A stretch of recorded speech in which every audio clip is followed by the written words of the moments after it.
What's up, guys? Welcome back to my channel. So I'm here today to talk about The Real Housewives of Salt Lake City, Season 4, Episode 7, and Olive Branch with Thorns. So if you're gonna like, comment, subscribe, let's jump right on into it. So we start with Angie, and she's inviting everyone to this Greek Easter event she's having at her house. And to send the invitation, she's having this dude in this big old bunny costume deliver the invites. He hides in Heather's car and gives her invite that way. He stops Whitney on the street and gives her invite. He gives Lisa her invitation while she's in the middle of a confessional. And to be honest, I thought that was super eye-opening. I'm like, oh damn, they start filming confessionals that early? It's episode 7, so it's kind of eye-opening in my opinion. I thought they kind of waited a bit later for the confessionals and whatnot. I guess it could have been staged, but who knows. Then we swiftly switch to Whitney and Justin, and they're out on a little date night. And while they're out, they kind of chit-chat a little bit. And then we learn that some kind of issues recently came up. Because Justin was like, oh, I'm feeling kind of overwhelmed with getting back to work and getting back in the swing of things. And Whitney's like, you're feeling overwhelmed? She just says it all in her fucking face. And she gives an example in the confessional. And she's like, just the other day, it was the morning time. I was frantically cooking breakfast and packing lunches. Her kids were screaming at each other and wanting her the referee. But she was like, no, I'm cooking bacon. Then her dog peed on the couch and she had all this shit going on. And while she was handling that, she forgot about the bacon and it was burning and the fire alarm went off. And there was Justin just sitting at the table on his phone. And so Whitney was like, dude, what the fuck? And Whitney's right. It's dude, you can't neglect your fatherly and home activities now that you're working again. It doesn't work that way.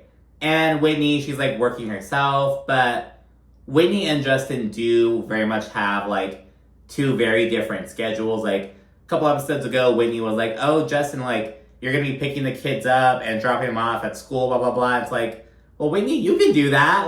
Justin has to be in the office at a certain time and leave at a certain time. And he's new after not working for a year. You know what I mean? He doesn't have the seniority or that flexibility, that leverage, you know what I'm saying? So Justin needs to step it the fuck up, but Whitney also has to know that, hey, you guys are both working full time, but you guys have very different jobs and very different schedules. So anyways, after that, then segue to discussing how they have some issues regarding communication.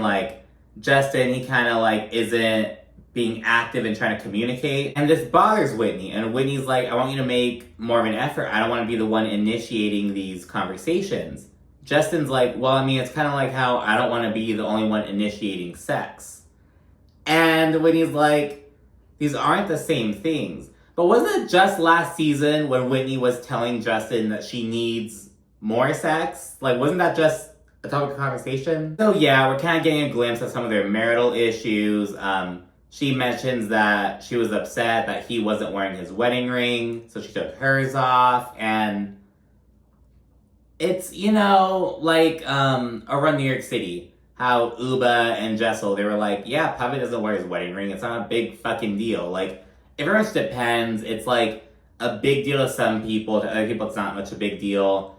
We have a family friend, he's actually my uncle's ex-father-in-law, but he's always been a family friend, you know what I mean, even now. But anyways, he works with heavy machinery, so he's never worn a wedding ring because it's literally dangerous for his job, and he's a workaholic, so you know what I mean. So there's some cases where it's no, it makes perfect sense. And wedding rings, they literally change the shape, they change your finger, you know what I mean? It's, I don't know, when I hear stories about those old people who can't take off their wedding ring, they physically can't take it off. It's oh my god, that would freak me out. I'd be I need to take it off. You know what I mean? I don't know. And I've never been much of a ring person, or even a watch person for that matter. I don't know. I'm kind of leave that area free. I don't know. But anyways, we then see Lisa and Angie K. They go to this candle making place, and one of the employees is actually someone who knows Jack Barlow.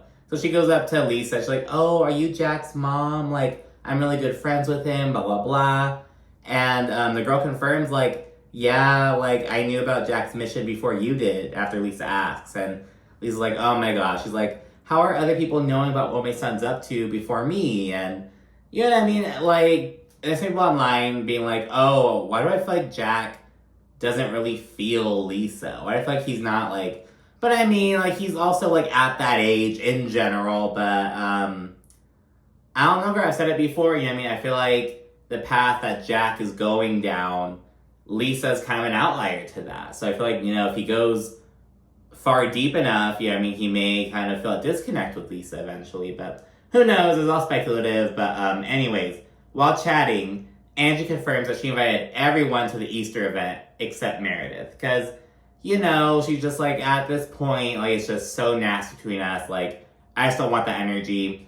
We also know that Sean, like, banned Meredith from his home.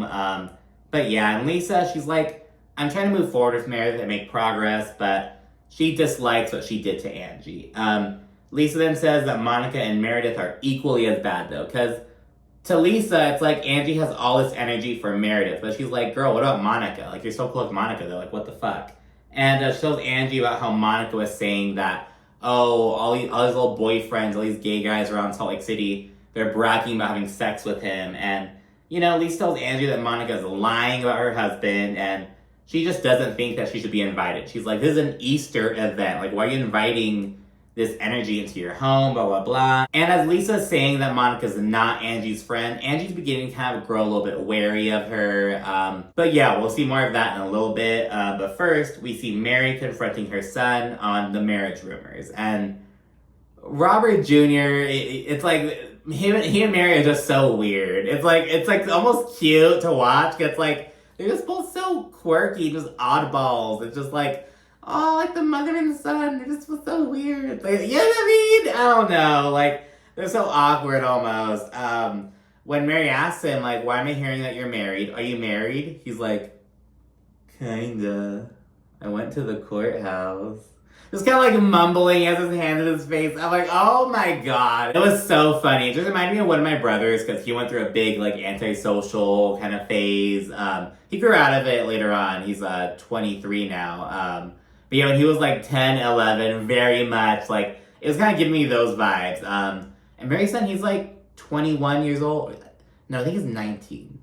Either like 19 or 21. I think it was like an odd number around that age, you know what I mean? But anyways, Robert says he's been married for over a year, and Mary, she's like really taken aback, because she says like Robert and his girlfriend live with Mary.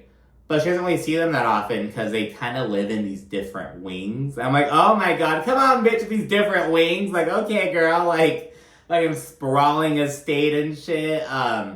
So yeah, and she mentions that, like, oh, there's this one day where he was dressed really nice, and she was dressed really nice too. And they're in such a hurry trying to run out of the house. So she thinks that's when they got married, but she didn't have confirmation. It's this big old thing. And yeah, Mary starts getting a little emotional. She's like, what does everyone know except me? Blah, blah, blah. Gets a little emotional about it. And Robert's he's just being so aloof. It's like, he's Mary Cosby's son. That's all I'm gonna fucking say. Heather then FaceTimes her eldest daughter, Ashley.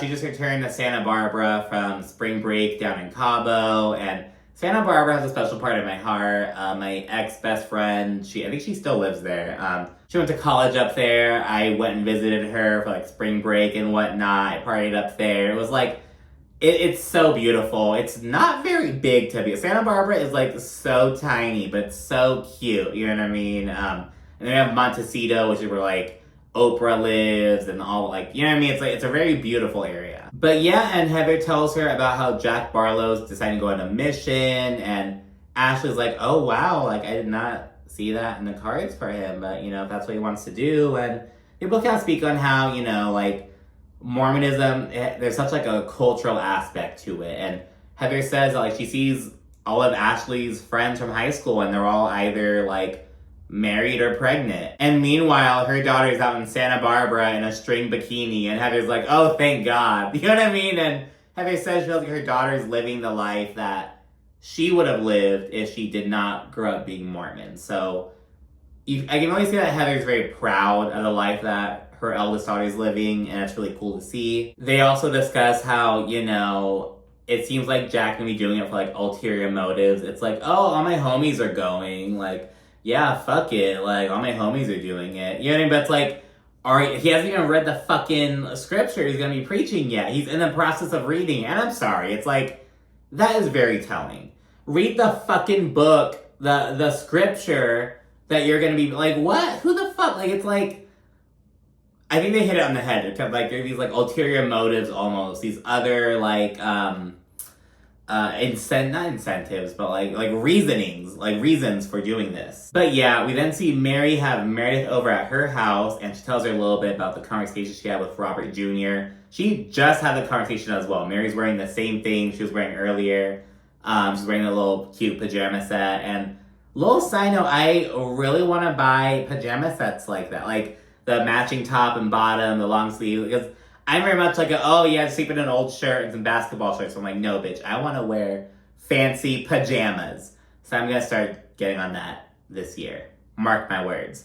But anyways, Meredith observes that Mary has been kind of keeping to herself lately, or I guess more than usual, essentially. And Mary confirms that, things are kind of getting monotonous with, giving these ladies so many chances when they haven't grown. She feels like the group is the same as when she left it, and she's just like, what the fuck? Do you guys want to, grow and whatnot? And I think that this revelation is like perfectly placed because, as I mentioned in a recent Real Housewives News and Memes video, a lot of people were kind of feeling Mary Cosby'd out. You know what I mean? Like, what is she doing on the show? She's so rude. She's not really having it, blah, blah, blah. And it's like, she's really opening up and acknowledging that, I feel like it's a waste of my time almost. Like last week on Walsh Hubman's Live, she was like, I came back to the show to help you guys. Like, you know what I mean? So she's keeping it real, and I think she's opening up about that now. I think that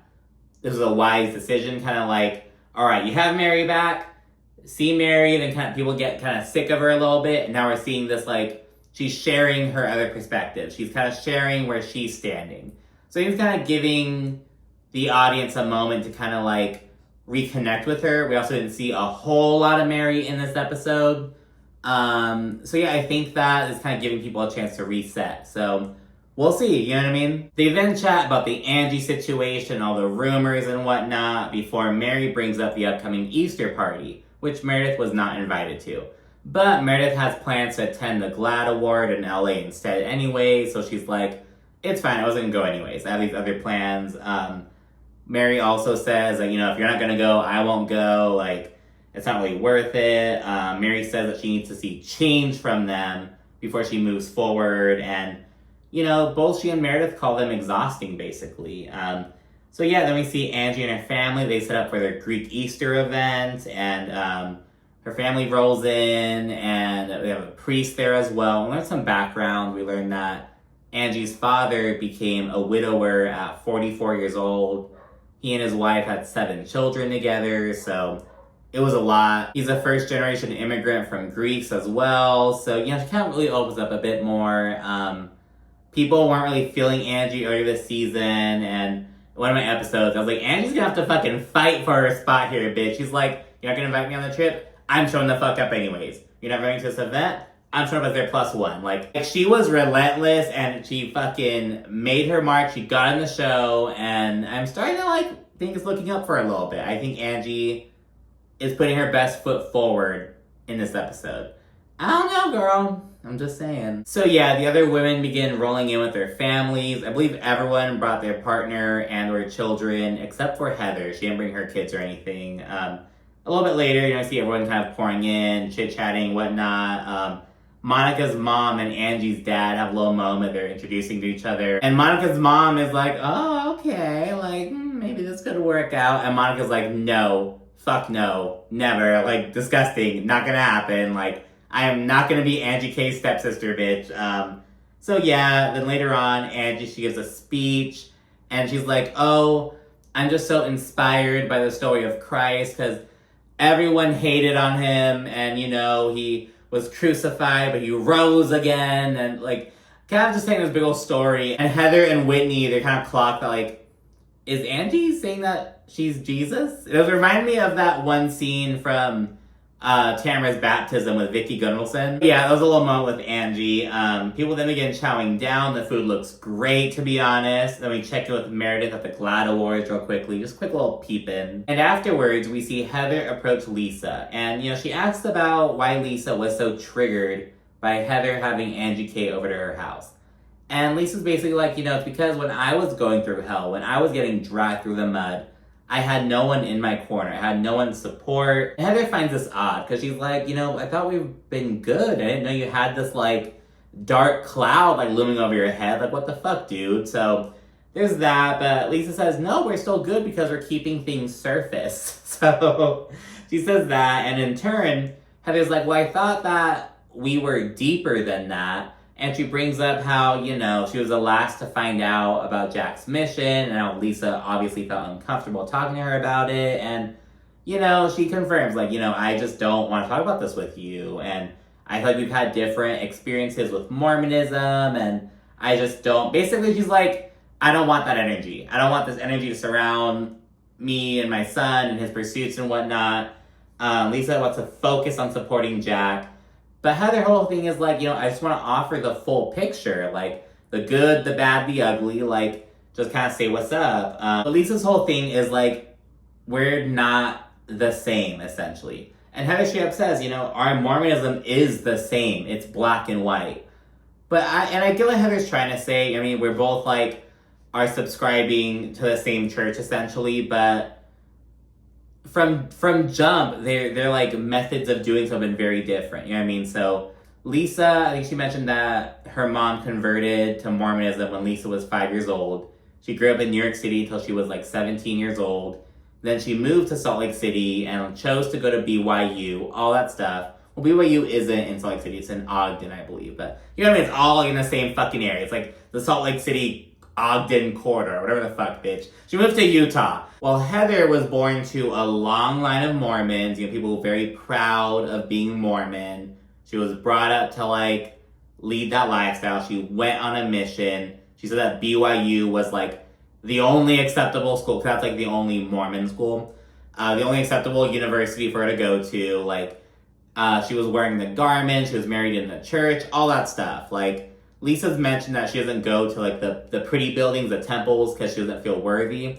Heather, I believe she would go. She was in that shit. You know what I mean? And so was Monica, I believe. Monica, she said she was married in the church. She wore the garment. She did the whole 9 yards. I don't think Lisa has done that. And Heather chalks it up by saying, Lisa's getting all the perks with none of the, payments.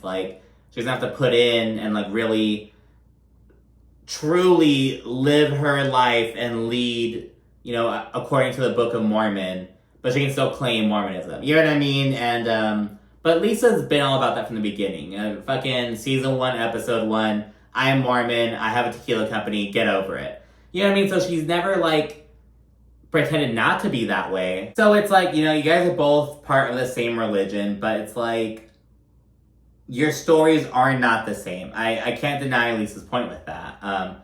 Lisa then accuses Heather of not knowing where she stands with the church and how she sometimes wants to go back to that community. And it's that's kind of fucked up, Lisa. I mean, she grew up, it's an inextricable part of her identity. You know what I mean? It's of course she's gonna have these complicated feelings about it, but it's a part of her identity. At the end of the day, Lisa is choosing to be Mormon.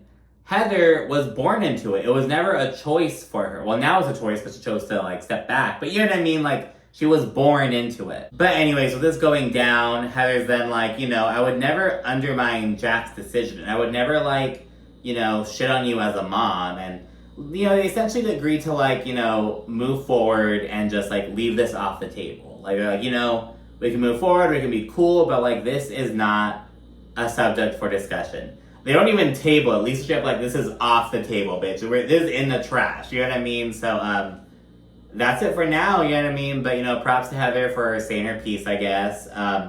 Meanwhile, Angie pulls Monica aside and she confronts her for putting out the rumors that she thought Meredith was saying. So now that Angie K's kind of thought about it and talked with Lisa, she's kind of well, hold on. Meredith never explicitly said the rumor she was referring to. Monica did. So what the fuck? So Now she kind of let it simmer a little bit. She's kind of like, what was the reason for that? So she asks about that. Monica, she says, I have your back, and I told you that because everyone's fucking saying it, and I'm telling you to your face. Monica says that she was having Angie's back, and just kind of telling her about all the rumors and buzz that everyone else was talking about. And Monica says, she doesn't believe the rumor, but, she only mentioned it because Whitney asked about it. And Monica also said that, she heard the rumor from Salt Lake City, just the general fucking streets, not Meredith. So Monica owns up to it. She's not pretending like, oh no, Meredith said it, that's what she was alluding to. She did say in the last episode, oh, that's what Meredith was referring to.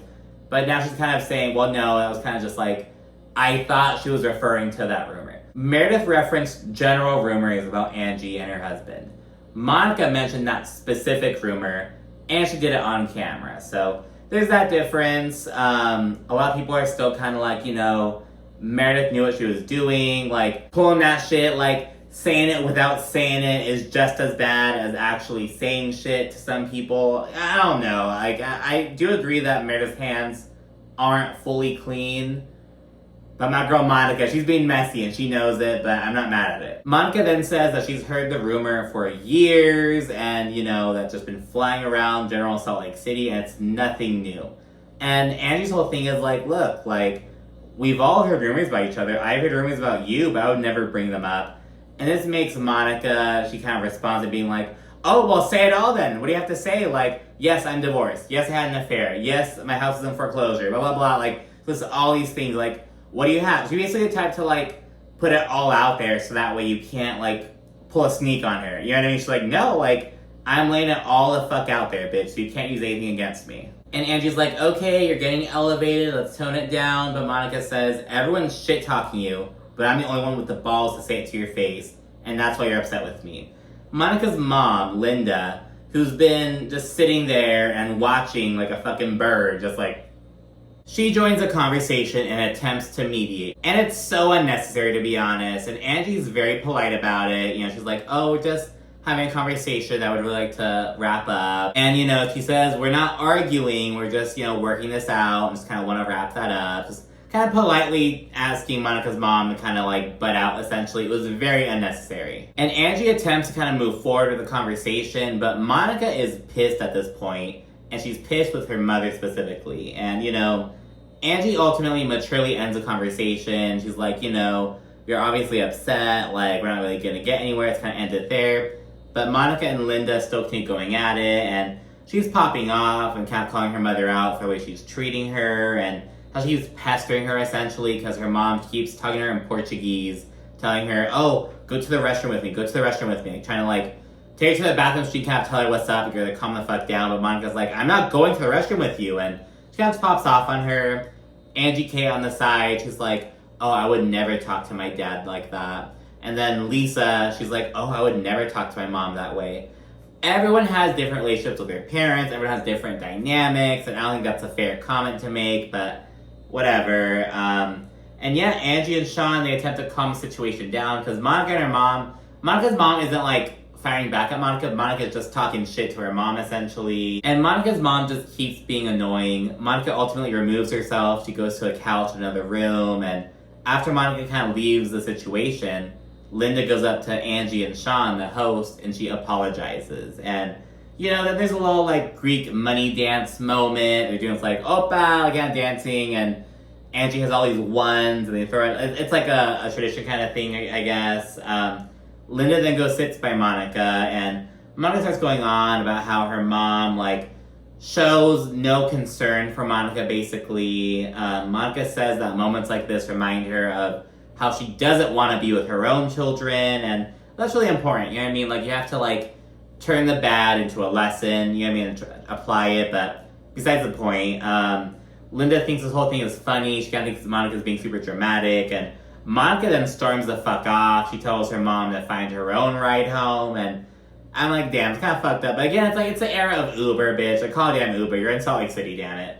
And then as she's heading out, kind of gathering her kids and whatnot to head out, Angie, she's like, oh, we brought out water shots for the kids. And they're taking these, like, shots full of water.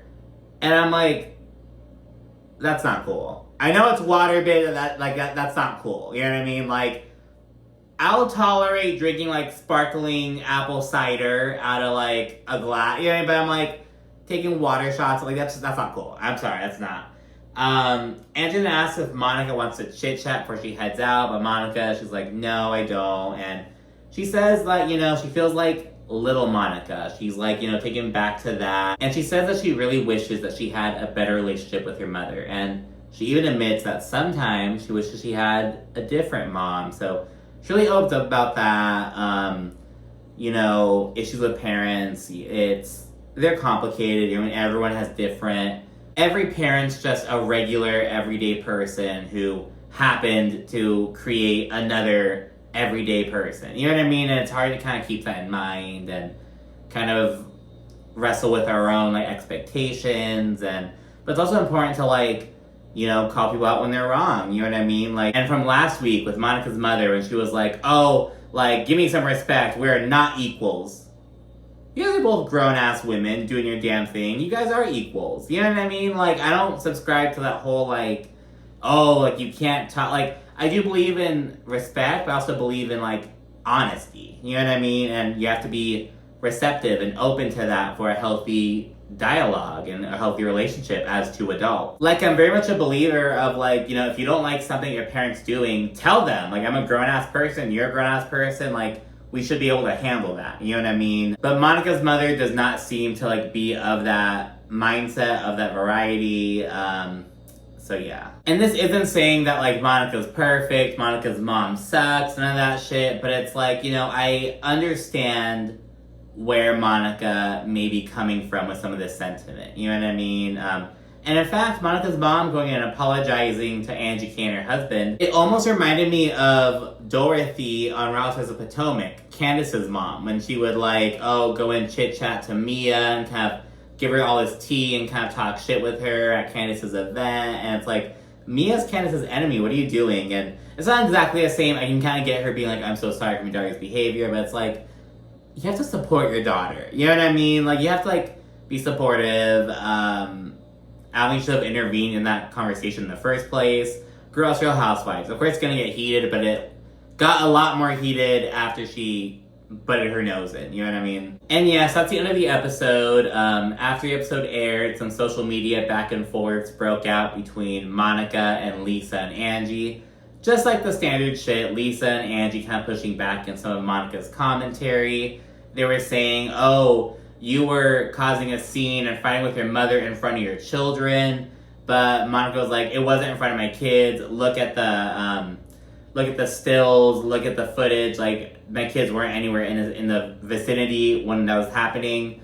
Lisa said something like, oh, production was protecting you. Your kids were there. And it's like, why would production protect Monica? But it's also like, well, maybe production really likes Monica, so I don't fucking know, but it's like, girl, like, it wasn't even that fucking bad. It wasn't like, it was an argument, and from the sounds of it, it sounds like Monica and her mom argue fairly often. So yeah, I'm not too sure. But anyways, that's it for this episode. Thanks so much for watching. Be sure to like, comment, and subscribe. Thanks again. Bye.